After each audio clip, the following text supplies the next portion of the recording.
যারা low carb diet follow করে তাদের জন্য কিন্তু এই সালাদটা কিন্তু এই প্রোটিন সালাদটা কিন্তু খুবই খুবই উপকারী। আর আমার ওজন কমানো জার্নিতে সবচেয়ে আমার প্রিয় খাদ্য হলো বিকেলের নাস্তা বলেন আর রাতের খাবার, আমি বেশিরভাগ সময় এই সালাদটা খেয়ে থাকি। আপনারা দেখতে পাবেন আমার ভিডিওগুলো দেখলেই। তো আসসালামু আলাইকুম, সবাই কেমন আছেন অবশ্যই জানাবেন, আর সবাই সুস্থ থাকবেন সেটাই কামনা করছি। আমিও আলহামদুলিল্লাহ ভালো আছি।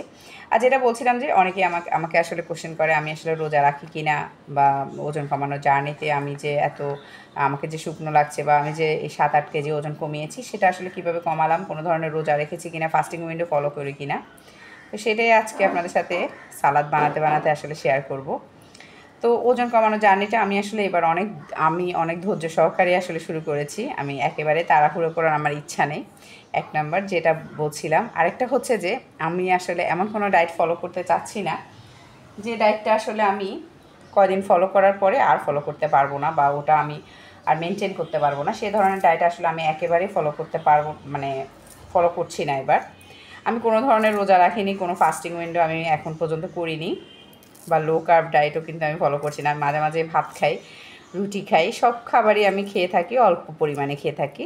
আমি সুগার বাদ দিয়েছি, তেলের খাবার বাদ দিয়েছি, যেমন আমি বিকেলবেলা হলে পুরি খেতাম সেটা বাদ দিয়েছি। খারাপ যে খাবারের অভ্যাসগুলো আমার ছিল সেই অভ্যাসগুলো আমি আসলে বাদ দিয়েছি। তার মধ্যে বিকেলবেলা যে আমার যে ভাজা পোড়া খাওয়ার যে মানে ক্রেভিংসটা থাকতো, বা আমার যে অভ্যাসটা ছিল সেই অভ্যাসটা আমি আসলে চেঞ্জ করেছি। সেই অভ্যাসটা চেঞ্জ করাতে আমার উপকার হয়েছে। আমি এই যে সালাদ খাচ্ছি, বেশি বেশি সালাদ খাওয়ার কারণে আপনার স্কিনও ভালো থাকবে, অনেকক্ষণ আপনি ক্ষুধা লাগবে না, আর ওজন কমাতেও কিন্তু অনেক সাহায্য করে, এটা তো সবাই জানেন। তো খারাপ যে খাবারগুলো যেমন কোল্ড ড্রিঙ্কস খাওয়া, ভাজা পোড়া খাওয়া, সিঙ্গারা সমুচা খেয়ে ফেলা বাইরে গেলে, এগুলো আমি একটু কমিয়েছি। কার্বোহাইড্রেটটা আমি কমিয়েছি, যেমন আমি আগে তেহারি বিরিয়ানি প্রায় সময় খাওয়া হতো, সেগুলো আমি আসলে খাচ্ছি না। আমার ডায়েট চার্টটা আমি এমনভাবে আসলে ফলো করছি এবার, ব্যালেন্স ডায়েট যেটাকে বলে, যে ডায়েটটা আমি আসলে আমার সারা জীবন ফলো করতে পারবো। কারণ আমরা মাছে ভাতে বাঙালি, আমরা একেবারে ভাত না খেয়ে ডায়েট করে আমি অনেক ওজন কমিয়ে ফেললাম, কিন্তু শেষ পর্যন্ত আসলে ধরে রাখতে পারলাম না সেরকম ওজন। আসলে আমার ডায়েট ফলো করার কোনো ইচ্ছা নাই। তো সেই জন্য আমি খুবই আস্তে আস্তে ধৈর্য সহকারে ডায়েটটা ফলো করছি, সাথে একটু হালকা পাতলা। যদি আমি আমার 7-8 কেজি ওজন কমানোর ক্ষেত্রে কিন্তু আমি একেবারেই কিন্তু এক্সারসাইজ করিনি। এখন হালকা পাতলার চেষ্টা করি, আমি 2-1 দিন হলেও অন্তত একটু ব্যায়াম করার চেষ্টা করছি আমি। তো এই যে দেখতে পাচ্ছেন সালাদটা, এটা খুবই ইয়াম্মি হয়। আজকে আমি দই দিব না, দই আছে আমার কিন্তু আমি দই দিব না, যেহেতু আমি ডিম দিয়েছি, চিকেন দিয়েছি, তারপরে ছোলাগুলো আছে প্রোটিনের একেবারে প্রধান উৎস যেটা ফাইবার, তারপরে এই যে প্রোটিন চিকেন আছে, ডিম আছে, এটা খেয়ে আমার রাত পর্যন্তই চলে যাবে।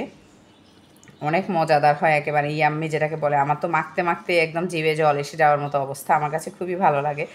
তো আপনারা যারা আসলে ডায়েট করছেন তারা কিন্তু এই সালাদটা রাতে রাখতে পারেন। আর যারা একদম লো কার্ব, যারা ভাত না খেয়ে ডায়েট করছে, তাদের জন্য কিন্তু খুবই খুবই উপকারী যেটাকে বলে।